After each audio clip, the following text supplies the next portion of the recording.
lot of disagreements are one person wanting to force someone, using the voice of power, to force someone to change, to do something differently. And the other person's only motivation is to leave, like to get out of the way. And so when you have one person that's trying to force you to do something, and one person that's trying to like find any exit possible, how would that ever turn into a constructive conversation?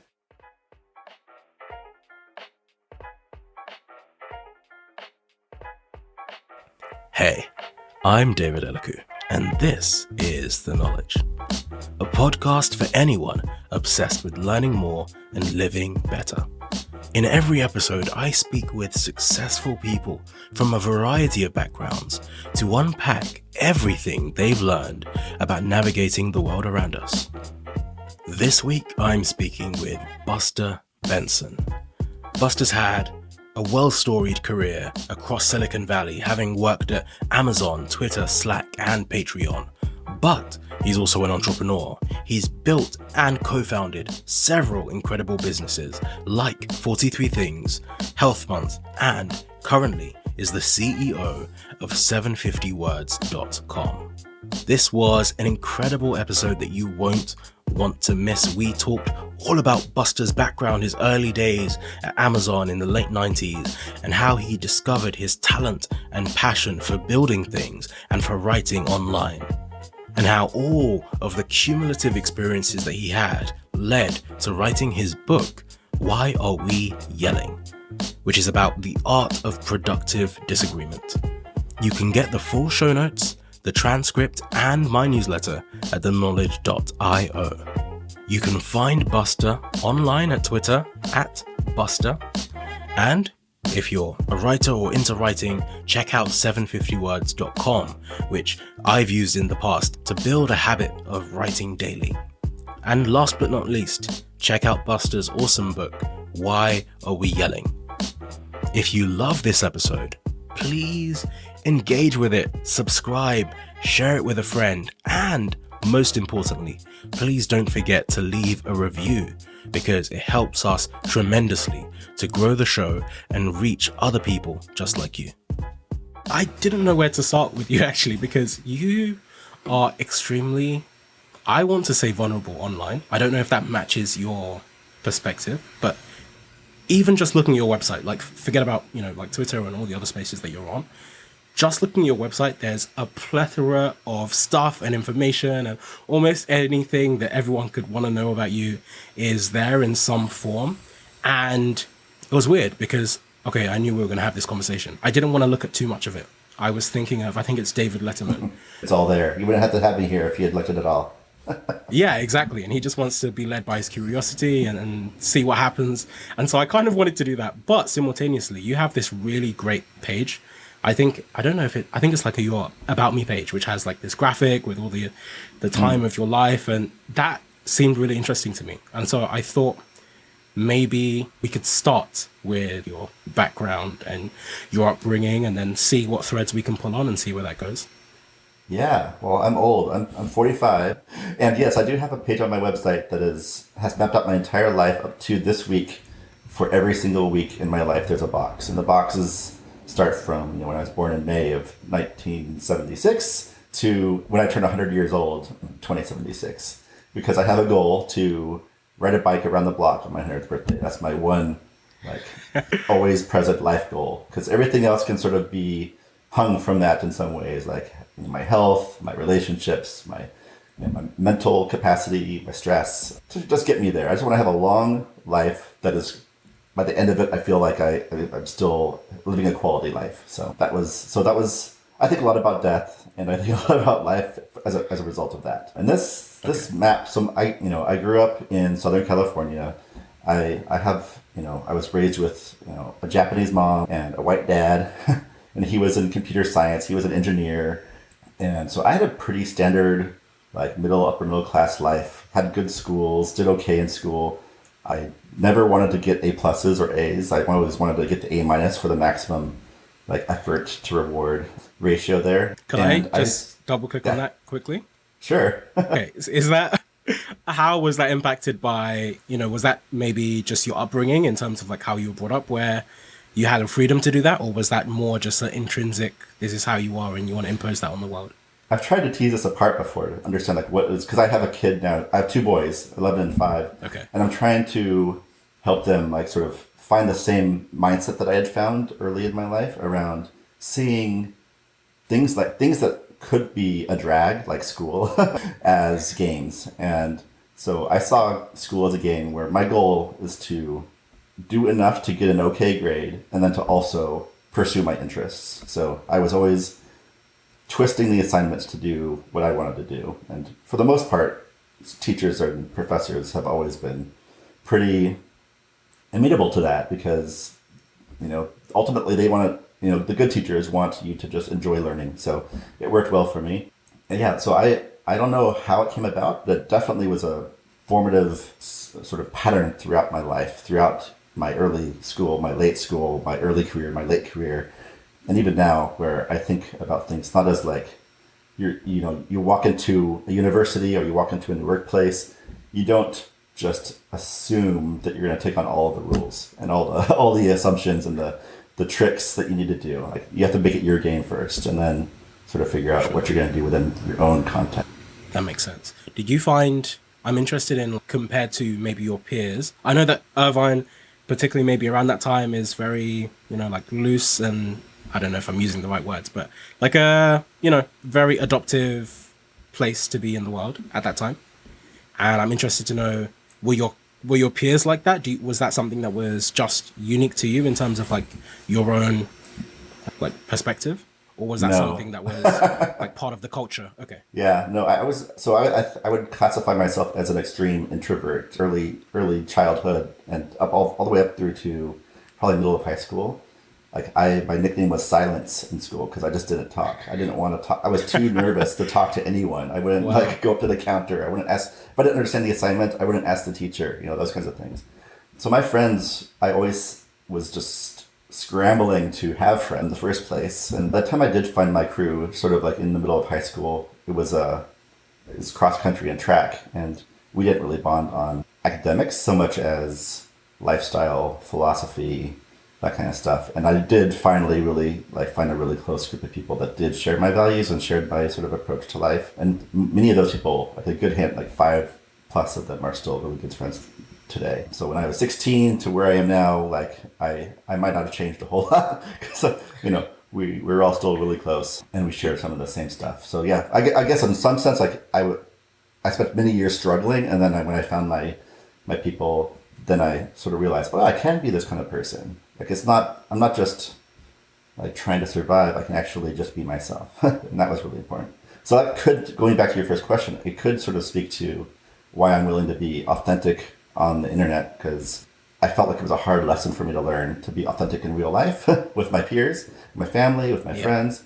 And I saw the internet as sort of an extension of that. Once I found it, is that there's a lot of reward to being yourself. Like there's a lot more to win or to gain from being yourself and projecting that outwards than there is from hiding it and forcing people to try to guess who you are. Sure. Okay. Maybe the next question that I'd ask off the back of that, I'm really interested to know what were your first experiences like on the internet, and what were the first places you explored? And I don't mean to ask that in a patronizing kind of sense, like, when did you first discover it? But I'm really interested to know. I think there were so many internet subcultures, and you were right in the heart of it, I think, pretty much throughout your life. So I'm interested to know, where were the places that you explored, and what were the maybe knock-on effects of that? Yeah. My father was into computers, and, that was his job. I was very anti them for a long time, but I was around them my whole life. I played a lot of, like Ultimate Online kind of games, that, sort of like these role-playing games on the computer that you did put in 8 floppy disks in your computer and play them.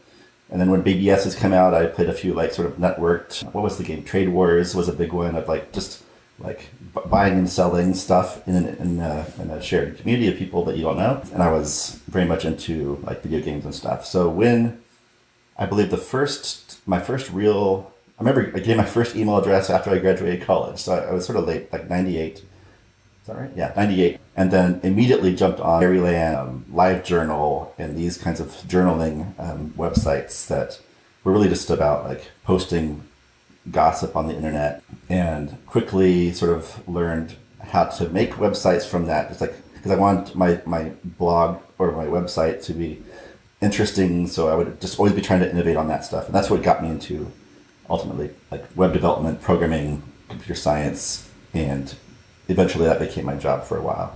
But yeah, so I was immediately drawn to not necessarily the commercial aspects, but the community aspects, the year 2000 Blogger and movable type and gray matter and all these things were coming out to like software you had to download your computer that would FTP files to the websites and usually break. So yeah, I was really into that. That was my introduction.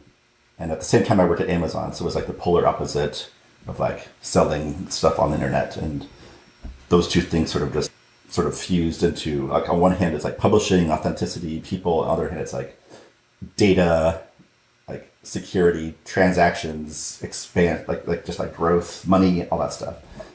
And those two forces have been like sort of battling in my life for the next 20 years until I ultimately got spit out the other side. And I'm now very much back to like my original intent of like wanting to build a web that is more about bringing out the best in people than bringing out the money from people. Yeah, you made a really good point. And I think there's two threads I'd love to pull on, and I'm not sure which to go with first. I know that, so you did a degree in creative writing. You mentioned, coming across LiveJournal and starting this, being able to write online and having that creative streak. Was that where that started, or were you already having like a tingling of writing before that? Oh, I was a creative writing, yeah, like you said, graduate. I was working on my great American novel at the time. I had a whole system. It was my whole identity. Like, I'm writing a novel. It's going to be, I was planning the whole thing out. I had all these notebooks. I would do a certain number of pages per week. And then I like many, I don't know, 23, 24-year-olds that are like trying to write the great American novel, you realize like there's just not enough material in your head to do that. So I ended up trying this thing called NaNoWriMo, which was, I just happened upon it as like this National Novel Writing Month every November, and ended up writing a couple novels that way, which I really, really enjoyed, because it was just like these brain dumps of like where I am now, rather than trying to like write something that's, of the caliber that's beyond my reach.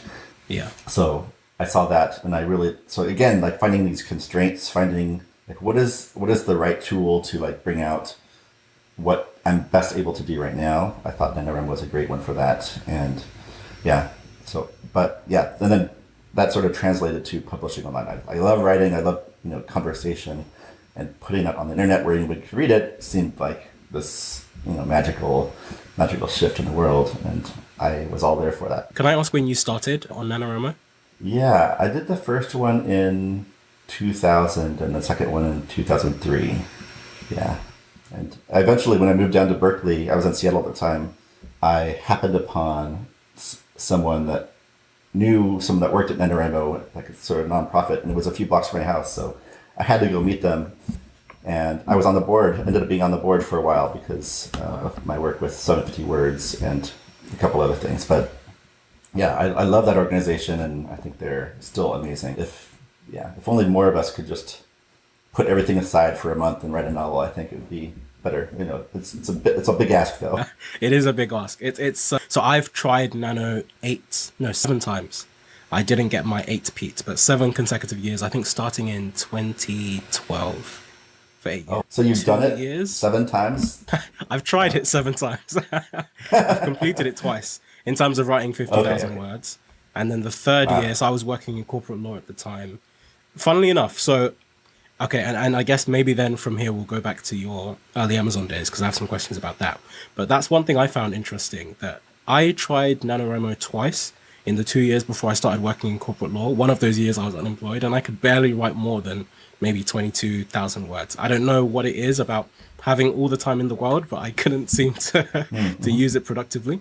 And then as soon as literally my first year in corporate law at one of like the biggest firms in the world, where you're doing all these hours, suddenly I write 50,000 words, and I do it the next year again. And the year after that, I almost did it. I think I got to like 30,000 words, but that month I was also averaging something like 95 hours a week. And so I shut down. I quit a week early, and I was like, this is too much. But the point is that those 3 years consecutively, I wrote more than I had maybe even in the 2 previous years combined Yeah. I mean, I can relate. I think I wrote both of my novels while I was at my desk at Amazon. So, yeah.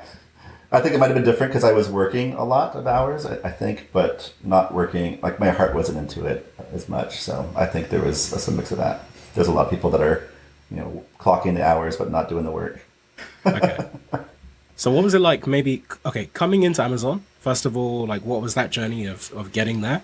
And then the second part is, what were those early days like, both professionally in terms of what you were doing for work, but then also, I know you mentioned kind of this maybe tug internally of finding the balance between like your creative pursuits and the things you actually care about, and then the job that is maybe putting food on the table. Yeah.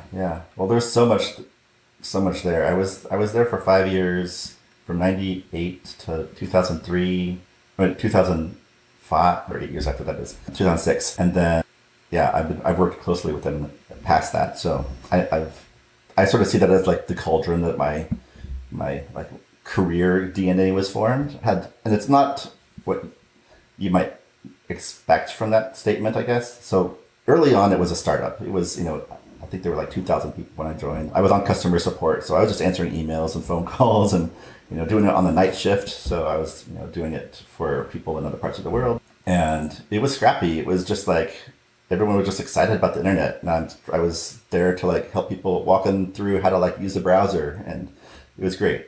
I was really into it. I felt like the money was ridiculous because, coming right out of college, with a bachelor's in creative writing, I did not expect, I was working at the art museum before that. I did not expect to be making, I think it was probably like $20 an hour, plus overtime, which there was plenty of. And I was like, wow, I'm awash in money. What do I do? But yeah, it was so fast paced. I was working 80 hours a week, like most people back then. It was just books and music, and they launched auctions and then video and then more of that. And then, like I told you, I sort of like, I scrapped myself like into like someone that could write code too. So I was publishing like intranet pages and learning that on the fly. And it was fine because nobody in the world was trained as a web developer. And I just happened to be in this place where they were basically internally training everyone how to do this stuff. And I just jumped on that bandwagon, and I loved it. I felt a lot of those people are still my friends too. Like a lot of those people are like people, and some of them still work there. I think I saw the shift when my job stopped being like, I was on the personalization team, so doing things like similarities and shopping cart recommendations, that kind of stuff. And I just saw the pattern. I saw like, okay, the way this works is you just take what people do, you put it into the algorithm, you show them stuff that's slightly like that, and you're going to make endless money. And I just got bored with that. And I was like, I went from customer support to trainer to web developer to program manager, they had a technical product program manager, to software developer. And then by that point, I was like, I can't do this anymore. I'm too bored. I learned everything that I need to learn to start my own company. So I went and did that after that. But it's the company it is now is like so different from what it was back then. But it was formative in the sense of like, I saw this open wide vista of possibility, and even though they chose a path that I didn't want to take necessarily, I still see that there's that possibility there. Yeah. And so you touched on the fact that I guess during that time is you're also starting to build your own things, and you maybe built a few projects during that time. And I think you also published one of your NaNoWriMo novels during the following decade as well. Yeah, it's been enough years now I could tell some of these stories. I built a text ad service for blogs, so like really medium-sized blog to be like, a direct, like you could buy for $5, you could buy a text ad to go on other people's blogs if you have JavaScript. And I was running that like in some cases like, I don't know, under my desk and some at the time. And I built a thing called the idea. Like, so I was building I was learning Perl at the time, and I was learning like how this all works, and just I loved it. A lot of it was like flashes in the pan. Like the text ads what was it called? Ad Farm. Like it blew up. It got like featured on Something Ugly, and suddenly my servers all melted, and I was like, oh shoot, I can't do this. So I had to turn it off. But many of my, like, I was in this pattern of building websites, seeing if they worked, seeing if I could sustain them, seeing if I wanted to keep working on them, and then, 9 out of 10 of them don't, and then some of them did. Some of them are still around. But yeah, the last thing I'll say is that I realized sort of in year 5 or 6 that I didn't want to be there. I didn't want to just like climb the ladder. For a while that was interesting. And then I was like, instead of climbing the ladder, going back to like my turning things into games, like I wanted to be a level 1 everything. So I wanted to be a level 1 marketer, level 1 designer, level 1 software developer, level 1 project manager, level 1 manager. And I actually told my boss this at the time, and he was sort of like, okay, we can't do that officially because there's no career thing that says that, but like unofficially, that's your job. And if you want to like go embed yourself on this team and learn marketing, you can do that for a month, and you can do it for. So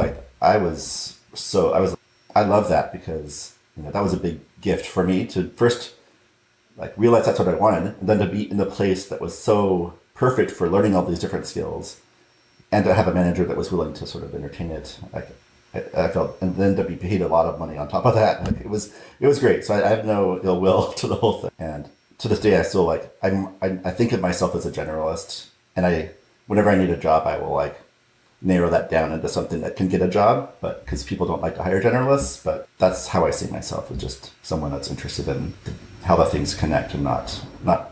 I mean, I like the details too, but I tend to hop from vertical to vertical to like understand them better. No, I love that. And I absolutely agree. I think, funnily enough, that is almost word for word something that I talk about on the course that I run, but just also in general, maybe like on Twitter and Spaces, is this idea of, first of all, I love the idea of being a generalist because I think that fits me very well. Similarly, I don't know if I've necessarily had the opportunity to have a boss that says, you can just go run around and learn whatever you need to learn. But I think I've been able to build that in a way like throughout my career as well. Like I started very early on. So I taught myself like some design, and I used that design to get into marketing, and I did some like very early marketing. And then but I think, okay, long term, this is like the immigrant mindset. I wanted to go into like some kind of profession. So I was like, okay, I'm going to be a lawyer. That's what I'm going to do, but I'm going to like pursue all these other things on the side. So I'm still doing like some marketing jobs and still doing some design. I'm building websites, doing all these random things on the side. And then I think I started consulting for startups. Maybe I launched 1 or 2 things of my own. I also like previously built a business. And so I think as you go on, you're like accumulating information through your role. I think you maybe get some know-how from what you're doing, and particularly for you, I mean, having the customer success element, having some marketing element, having product management, and then building all the projects, you're getting all of the tools and the skill set, and then being able to experiment wildly and sow some seeds and see what grows. Yeah. It's I think it's a very privileged sort of path that I've taken, but it's also there's downsides as well, I think, but the upsides are really just being able to follow curiosity, to follow, like when you run into a problem, like not having to find a person that can solve your problem, but having the tools to figure out the problem, even if it's in a different domain, I think is really valuable in a lot of ways, because life is sort of chaotic and we end up needing to, so it's so much faster to find an answer than to find somebody with an answer sometimes. But, that could be also my introvert side speaking a little bit too. Yeah. With those early projects, was it more like, what was the motivation? Were you just following your curiosity and just pruning some different fields and seeing what stuck? Or were you actually trying to find one key thing? Like there's something you wanted to knock out of the park and you were just testing lots of different things to see what really struck gold? I think while I was at Amazon, I was really trying to find a way out of Amazon. So I wanted to start a company. Okay. So I was experimenting with a lot of different ways because the internet was still, extremely new. The tools were still barely working, but I was at the frontier of that, and I could sort of be the first person to make the connection. So my first startup was about it was called 43 Things, and it was about making a list of goals and then using the internet to help people find people that have accomplished the goals you want to do and getting tips from them. And it was a pure blank slate blogging play. Like instead of just writing on a blog, write about your goals and organize everything around what people want to do. And it turned out to be a really good way to target SEO at the time, because most Google searches are about, and so we ranked really highly and ended up making a successful business out of it, but then got reacquired by Amazon. So that was the other 3 years of that. And yeah, but then after that, I think there was a point when I turned 27, and I always think of 27 because in astrology, even though I'm not really an astrology person, like it's like the Saturn return. It's like it was the year that like me and my favorite musicians killed themselves or died. You know, it's like this year of reconfiguration. And I remember like that year, like everything was falling apart. I hated my job. I hated my life. I didn't like myself, and so I, ended up. I was married, I got divorced, I quit my job, I shaved my head, I sold all my possessions, I left my house, and I made this plan of like 1,000 days to like reinvent myself. And 1,000 days, yeah. This could be a long story, so cut me off. But yeah, it was like this moment of death and rebirth, right? Of like, okay, I saw that path, I saw where I was going, I didn't want to be that person, I'm gonna kill that guy. And I'm going to start over. And I actually ended up changing my name, like all three of my names, first, middle, and last, on a whim to names that, were voted on and coin flipped and decided. And so at that point, that's sort of at the end of that phase was when I realized, like, my question was, how do we change ourselves? Can we change ourselves? And if we can, how do we do it? Like, is it even possible? Because I was thinking about a lot of these different things, like, technology is being used to persuade people, recommend things. Like the internet is being used to form communities and to change behaviors and habits. And I got deep into like quantified self and all that stuff, and then at the same time had this sliver of like doubt of like, is this all working or is it not working? Is this all just a racket to like sell things? And so I tried many ways to change myself. Like, I did a month where I was like, I'm gonna gain 10 pounds this month, and the next month I'm gonna lose 10 pounds. Things like that, where it's like not change for a purpose so much as change for change itself, to understand like what are the levers I need to twist, and to understand like what are is any of the habit science legit? So that's when like Habit Labs and Health Month and Locavore and 750 Words even, and so many other websites that have come and gone came from. It's like this sort of pursuit of using technology, using the web, using social media, I guess, as a way to like, can accountability help us change? Can various sort of placebo effects help us change? Can social unity help us change? And trying to find the answers to those questions. Yeah, that carried me from like for like another 10 years, I think. And yeah, so that was, I think there's always like this central question. And then eventually that changed to something that's more about like, who should I be? Like, how do I exist in the world without harming things? And because it's not about fixing biases, or it's about like repairing, I don't know. So I'm sort of in the middle of this question right now. Like, how do we add something valuable back to the world without hurting it in the process? Like, I came away from the tech world. I quit my last tech job in 2018, I think.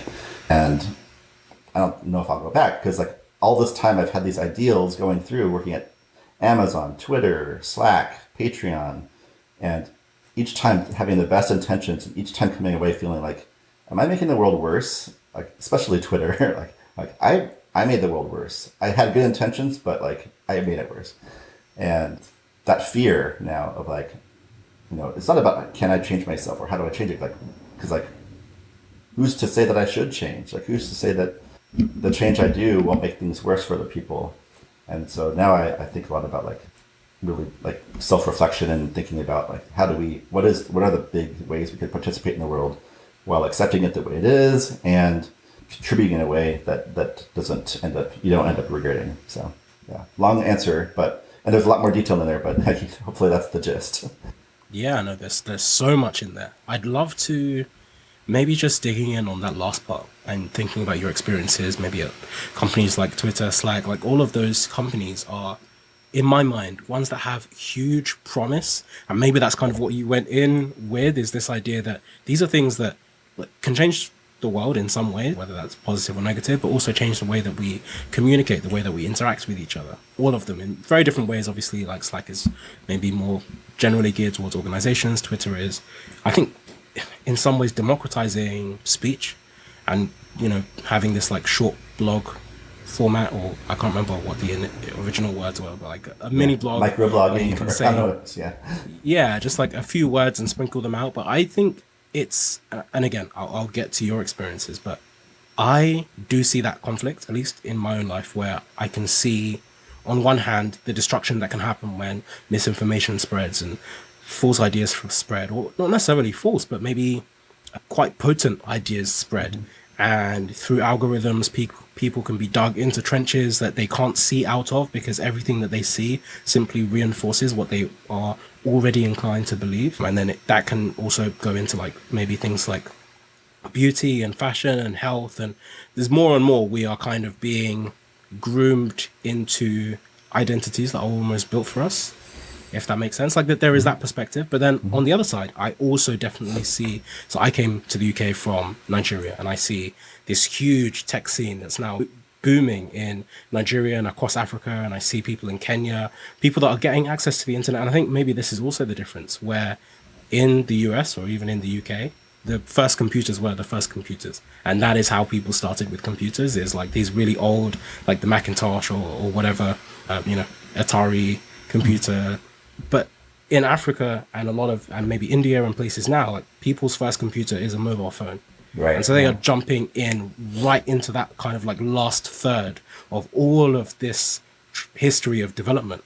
And people are jumping in right here, and their first interaction with the internet is getting straight into Facebook and straight into Twitter and straight into some of these other things. And obviously, okay, there are negatives, and we see like these viral threads where loads of information spreads and it's rampant. But then simultaneously, it's like people being able to have a voice, and people that this is the only device that they have, and this is the only internet they have, and they are on Twitter, and they can see everything that we see and interact with everything that we interact with. So I think it's an interesting duality there, where there's this magic, and then there's also the capability for maybe destruction. Yeah, absolutely. I certainly don't think anything can be just labeled as evil. It's really just like the line between good and evil goes through every single heart, goes through every single product, goes through every single service out there. And we can sort of be lured in.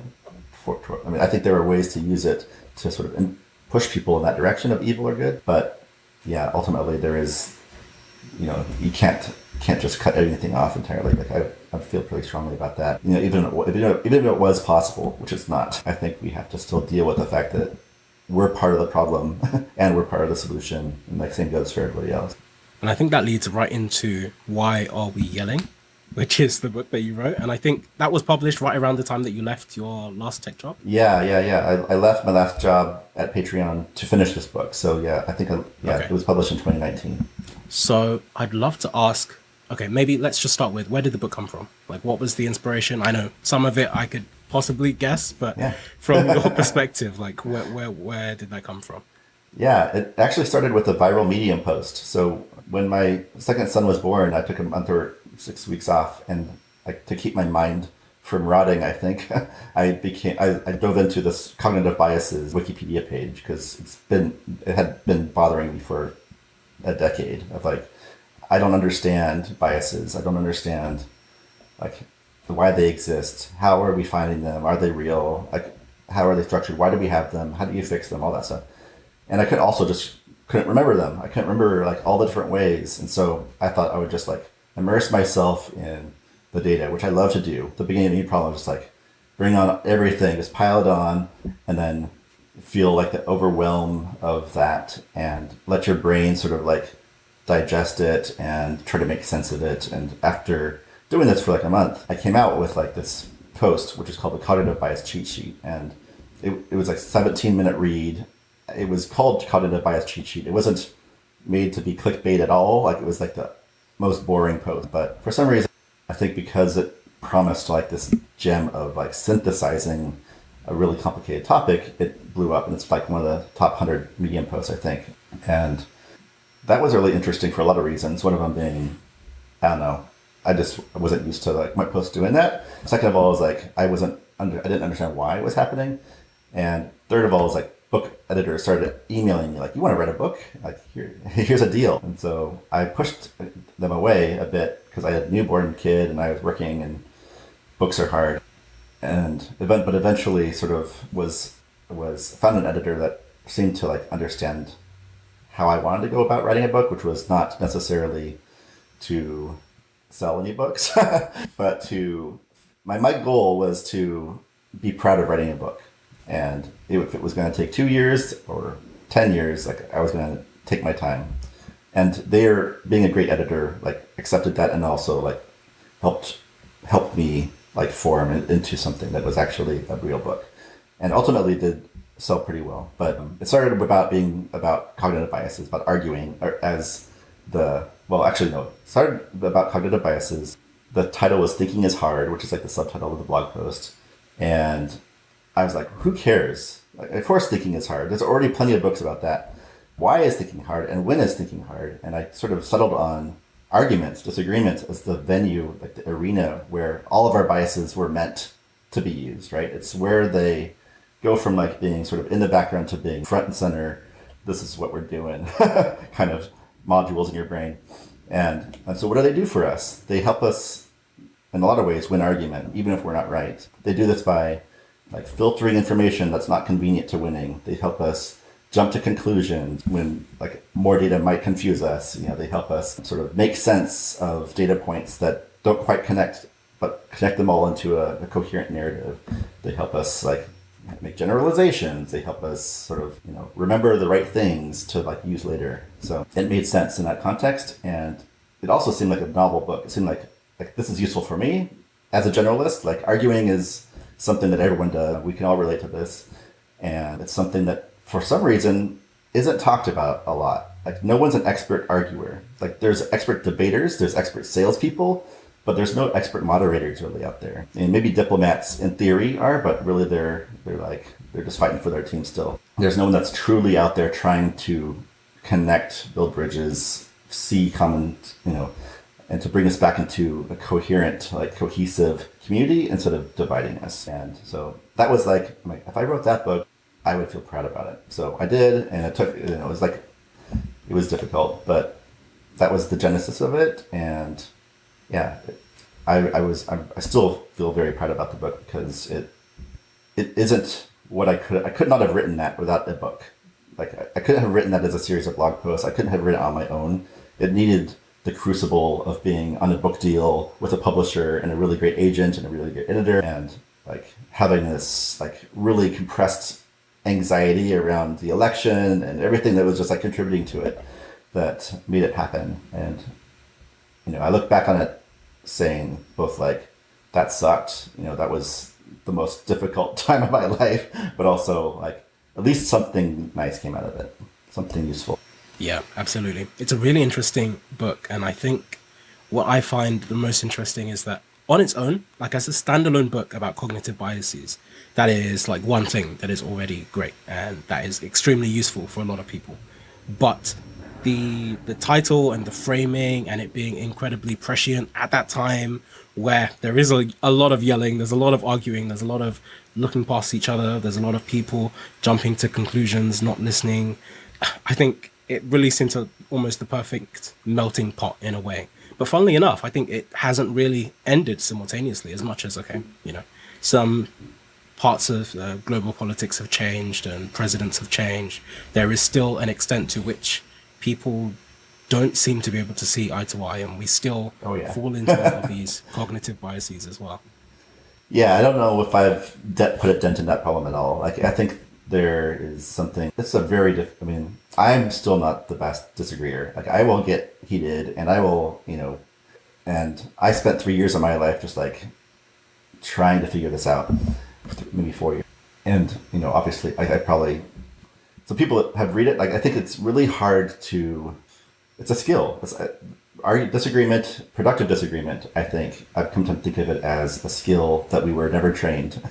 And that if we could practice this and get better at this, over time, we could shift the way that discourse happens. But it's not a read the book and immediately be able to do it kind of thing. You have to take baby steps because your body is going to hijack you, you know, very quickly if that's your habit. And getting to a point where you can get excited about disagreement instead of dreading it. Like, it's great to have that, but like, it's a long journey. It's really hard to get to the point where you're like, oh yeah, you know, even the worst person in the world, I would have a conversation with them. if they wanted to. I mean, obviously the first question is like if they want to or not. But Yeah, I think funnily enough, that's a big point that you touched on, because sometimes people aren't open to having the conversation in the first place. I think sometimes people just want to argue. That's it. That they just want to share their view and say what they think and know that they're right. And they don't want to hear anything other than that. Right. Well, a lot of disagreements are like one person wanting to force someone using the voice of power to change, to do something differently. And the other person's only motivation is to leave, like to get out of the way, to like, and so when you have one person that's trying to force you to do something, and one person that's trying to like find any exit possible, how would that ever turn into a constructive conversation? You need to both shift your own perspective and be like, my goal is not to change you because I can't do that. And then the other person has to be like actually interested in communicating backwards. So it's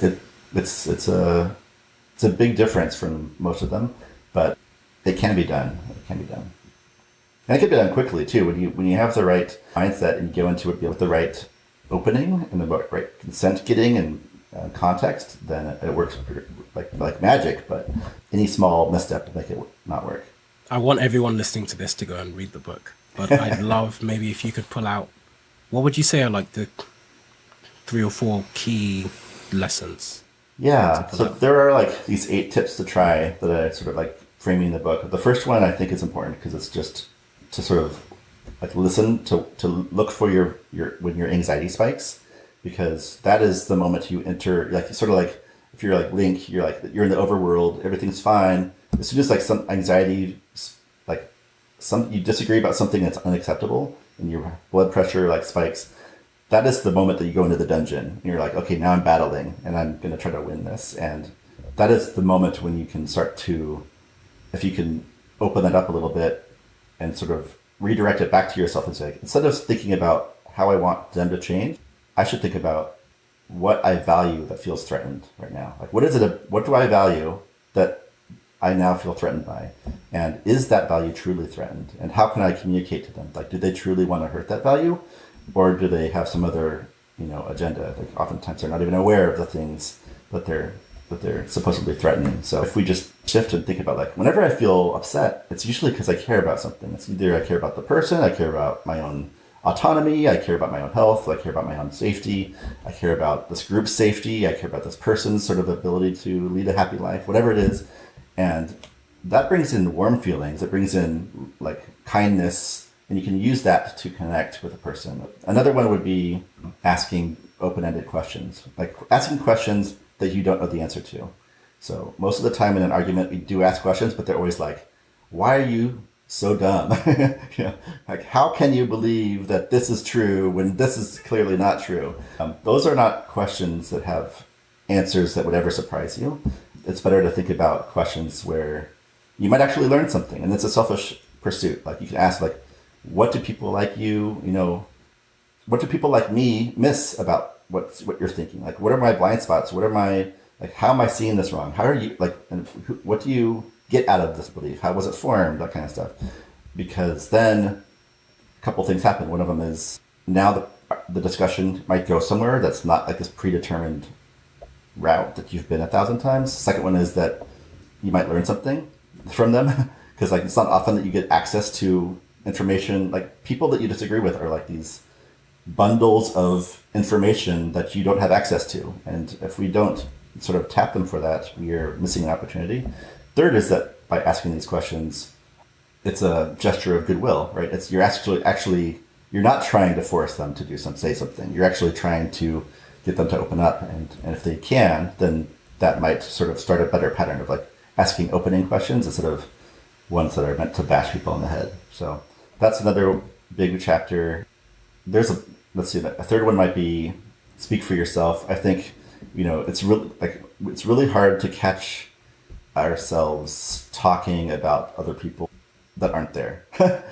Saying like this person thought this and they did this for these reasons. Instead of doing that, talk about yourself. Talk about, maybe you saw something that hurt your sense of safety or your sense of truth or whatever it is. And if you can, bring that person in and ask them, like, why did you do this? Like, tell us in your own words, what was going on? Like, what led you to this? What are we missing about how this happened?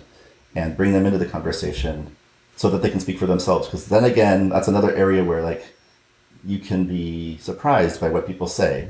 We have these perfect projections that we think are the truth, right? We think people are the most evil, awful people we can imagine. And then we might be surprised that while those kinds of people do exist, maybe this particular person isn't one of them. Maybe this particular person, maybe there's some complexity there, maybe that you can find. Maybe there's something else that can sort of turn this from just projecting shadows everywhere to learning something about people. So that's a couple of them. No, I think those are great. And they are incredibly useful just because now that we spend so much of our time online and people are already talking about the metaverse where we're going to be spending every waking minute of the day apparently online, locked into some kind of, I don't know, whether it's play, whether it's work. Yeah. I think we have enough time on Zoom as it is, but yeah. I think that would be a really interesting world. And I'm interested to know maybe what you think about this part as well, actually, particularly considering your background and being able to participate in some of the early internet companies and being at some of these great businesses over time and seeing the progression of the internet and how it's interfaced with people's lives, particularly because you also happen to have a childhood without it. And now you have kids that are growing up with it. And now we have a potential future where I think we're still maybe in a middling phase where, okay, kids spend a lot of time on the computer, but not all of their time. And aside from the pandemic, kids still went to school and people still played with each other and had communities that were offline, and we had meetups and we had events and we had all of those things. And now I think the pandemic has accelerated this trend of being remote and working remotely and just working online, just schooling online. What do you think that looks like in the future, where we're spending all this time online and we have to communicate and we have to get along and navigate this online space? How does that look to you? Yeah, I think that date is past. I think we're already there. Okay, sure. I think, if you look anyone, anywhere, alone, they're on their phone, right? So no matter where we are, we're also online. And, the kids are going to have a more homogenous experience there with their lives. But the adults, we've taken it to it quite readily, I would say. So what it's going to do, I think there is this sort of, if you just zoom out and you're like, okay, well, what is happening in the world? Like what on the sort of century level, like things are changing very quickly, and it's hard to imagine. Like there's a trajectory, right? And the trajectory is that like we're gonna get past the limitations of sound and and speech and space, and we're gonna be like able to talk to each other all the time until we go crazy. The question is, I'm not trying to stop the train necessarily. I'm more thinking like, how do we find a better seat in this train? How do we, like, what are the ways that we can seat ourselves on this train in a way where we don't get sucked into the negativity and the depression and the anxiety and the horribleness and the loneliness and the cynicism and jadedness and like all the stuff that is existing. And it's existed in pockets and individual people, but now it can be sort of spilled everywhere. And like many things, I don't have the answer. I think about, what am I going to do? What am I going to encourage my kids to do? And my answers are usually oftentimes the same, which is like center yourself on your values. Like, what do you want from this day? What do you want from this life? Like, what do you believe is worth fighting for? And instead of reacting to what's attacking you, fight for the things that you want. And it's a hard skill to learn because everything is just jabbing us all the time. Like, what are you gonna do about this? What are you gonna do about this? But to think about like, okay, I keep this codex of my beliefs where I every year I revisit it. Sometimes more times per year. I've been doing it for, I forget, maybe 13 or 14 years, where I try to capture like, what do I believe? What do I think is important about not only the world but myself and my own conduct, and revise it. Sometimes it feels really out of date, really stale. Whereas like, my positions on gun control were like reactionary.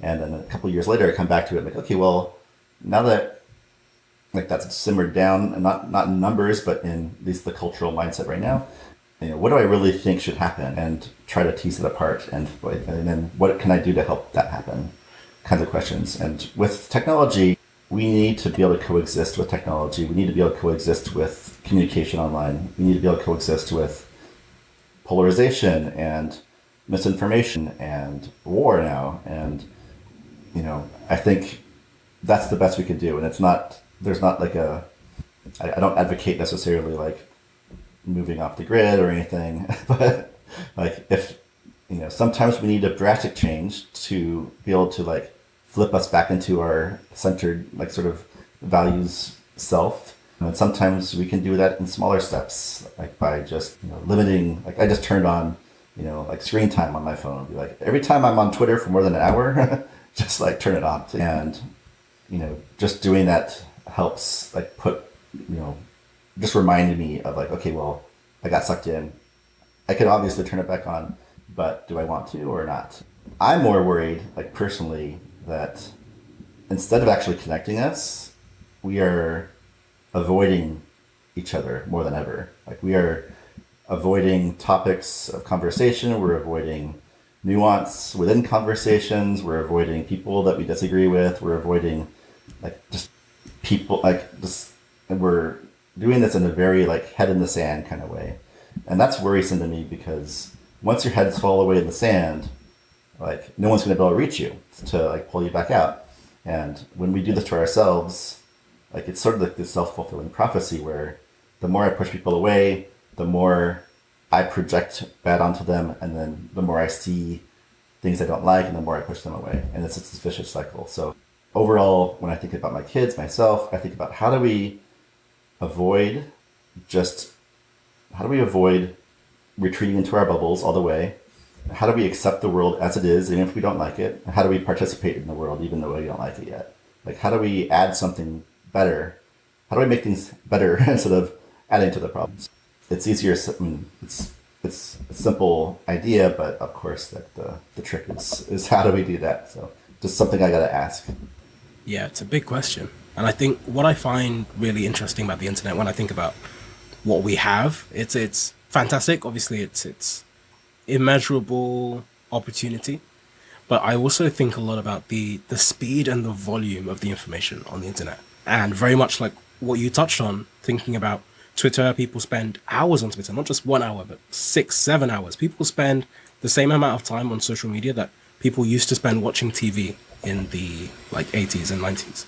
Mm-hmm. And even going a step beyond that, I think I was listening to a podcast earlier this week, and the average watch time on TikTok that has usually videos that are 15 seconds long, the average watch time is over 2 hours. Like the number of videos, and you don't even remember what you've just seen. You don't know. I can't imagine how many hundreds of videos that is for the average watch time. And I just think we consume so much. And I guess maybe there's 2 points. One is thinking about how we curate what we consume and how we curate what's blasted at us, because for a large part on a lot of these platforms, we are not actively in control over the information that's broadcasted towards us. We are passively in control in that, okay, whatever you interact with will be shown more to you. And so maybe there is a choice where you can step back and start trying to strategically interact with things in a specific way. But if you're not informed about that and you're just naively jumping onto platforms, then you can very quickly end up in a particular corner of the internet where you're just showing certain things. And that goes to the volume part, where there's so much information out there that you can travel miles and miles in internet pace. You can cross thousands of blogs. You can look at hundreds of YouTube videos without ever leaving a certain neighborhood of the virtual space. Like you can go so far and go nowhere. Exactly. Yes. Yeah. There's just you can. If you, I used to do this exercise as a kid. Another just like weird habit I had was like try to write down every word on a piece of paper. Might take a couple pieces, but it was a great exercise because of what your brain has to do to think of words. Because your brain tends to start with a prompt, like okay, goats, cats, dogs, giraffes, elephants, rhinos, blah blah blah, grasslands, prairies, trees, and then you start like, okay, shoot, I'm at the bottom of that. Like I need to hop somewhere else. Like how do I hop? And you could either hop like by just like creating a dead end and then looking somewhere and be like, okay, well, books, okay, we could go there. Or you could think about where you are and then twist it to like be like, maybe I'm talking about, plants and animals. I can talk about sort of designs of plants and art, so like your brain has many ways to like take where it is and twist it and see like there's a whole other infinite universe. And I think with TikTok and social media, like we spend all day, we're like just like reading Ukraine tweets and like whatever the latest TikTok memes are. And then, but you can look somewhere and be like, oh, there's a book about the sword and the stone, like that's a completely different world. I could just reach my hand over and grab it and be in that world instead. So why would I choose this one or that one? And if I could choose those two, how many other ones could I be in right now? And so shifting it from like, oh, it's all just coming to me to like, each of these is a doorway, and each of these will like present like this sort of flow of information and sensations and ideas and stuff.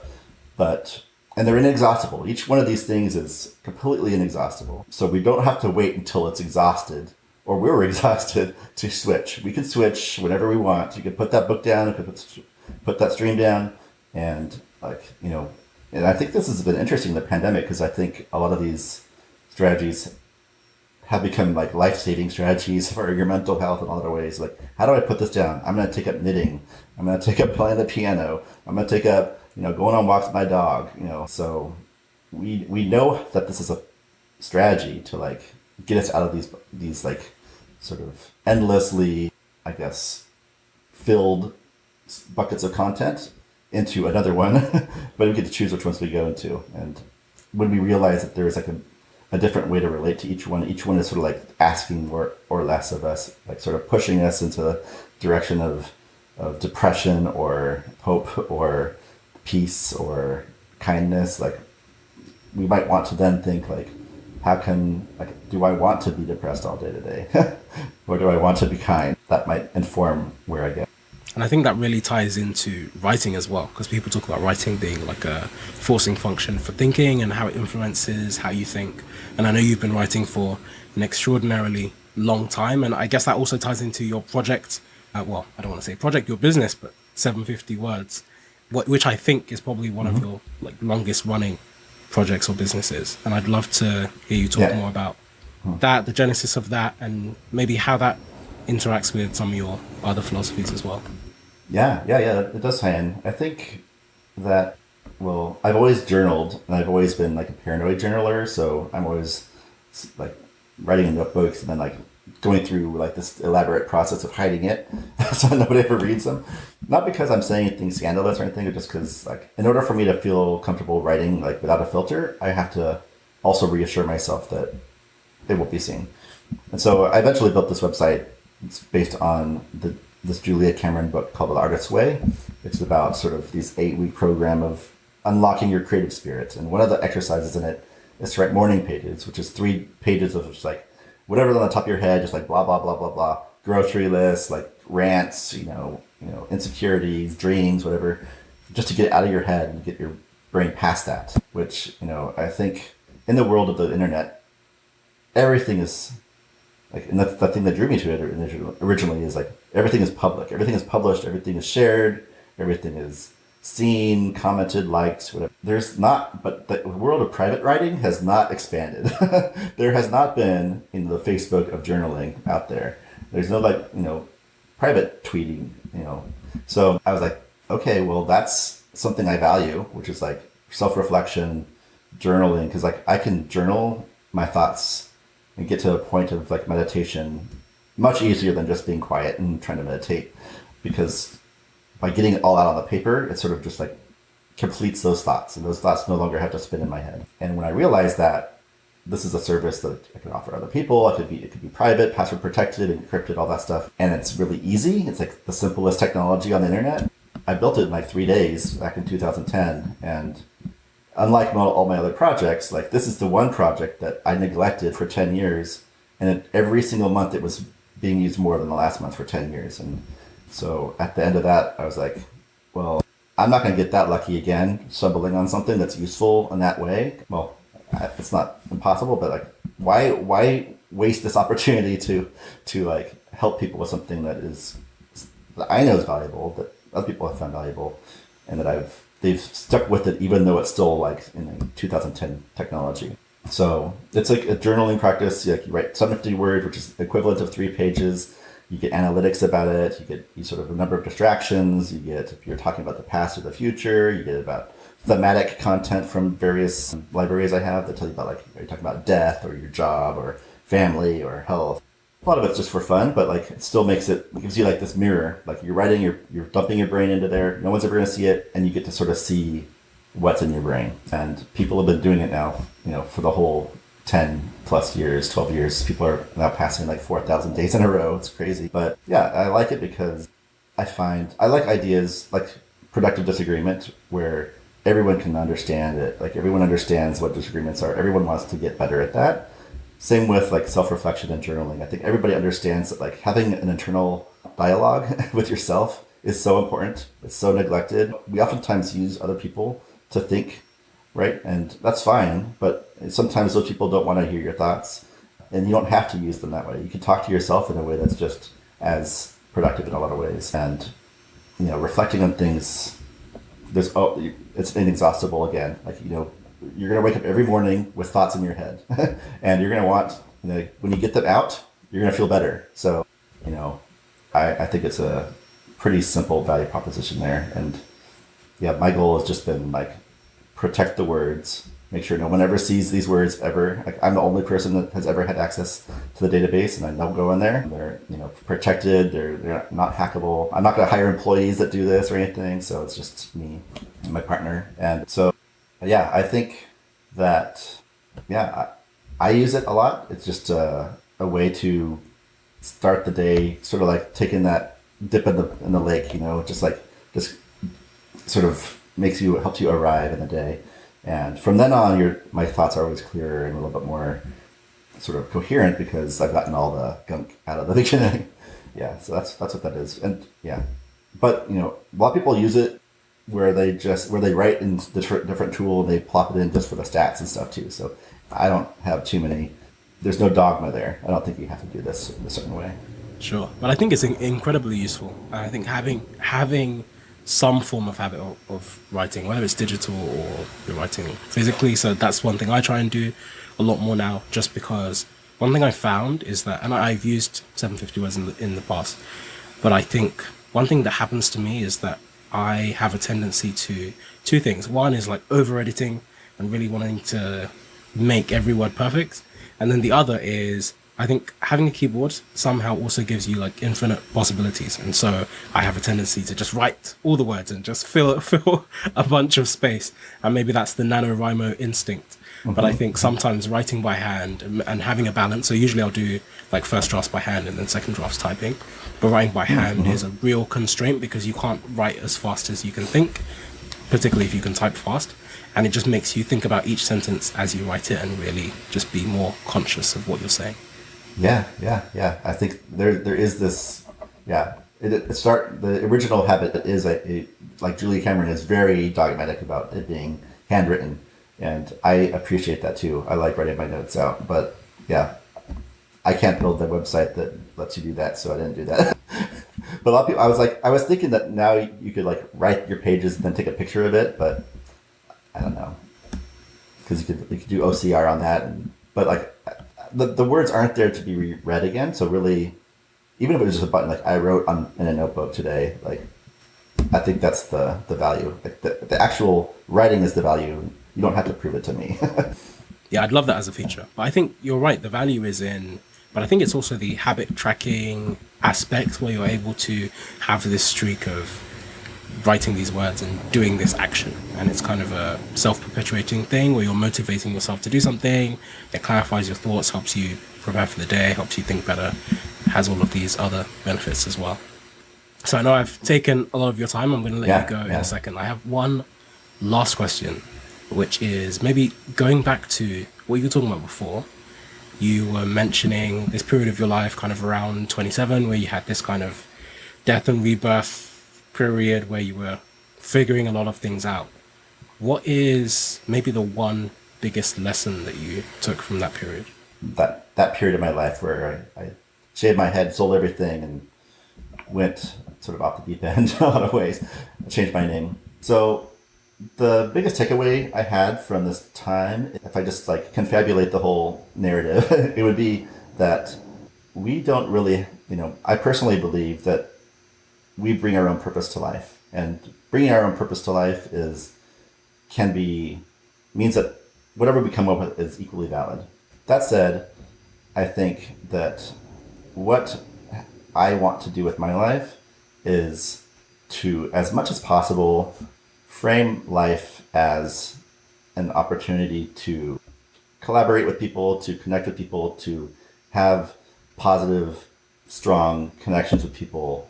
And in order to do that, I need to invent a way to see past a lot of the automatic programs that we inherit from our jobs, from our expectations around family, our expectations around sort of achievement and success.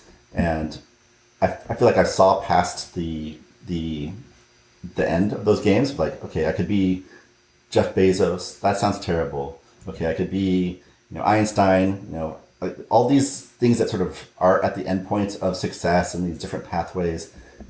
Would I actually want to trade lives with them? No. So I have to let go of these games that I've inherited and invent my own. So that means changing my name. That means inventing my own philosophy for life. It means tracking my own beliefs. It means making my own goal for life to be, riding my bike around the block. It means finding the way to build things in a way that matches my values and that doesn't compromise them. So I think that's the takeaway I have is invent the game and play it to the best of my ability, I guess, and to include people as much as possible in that pursuit and let them have their own journey towards whatever they're going for too. Thank you so much for tuning in. Please do stay tuned for more. Don't forget to rate, review, and subscribe. It really helps the podcast. And follow me on Twitter. Feel free to shoot me any thoughts. See you next time.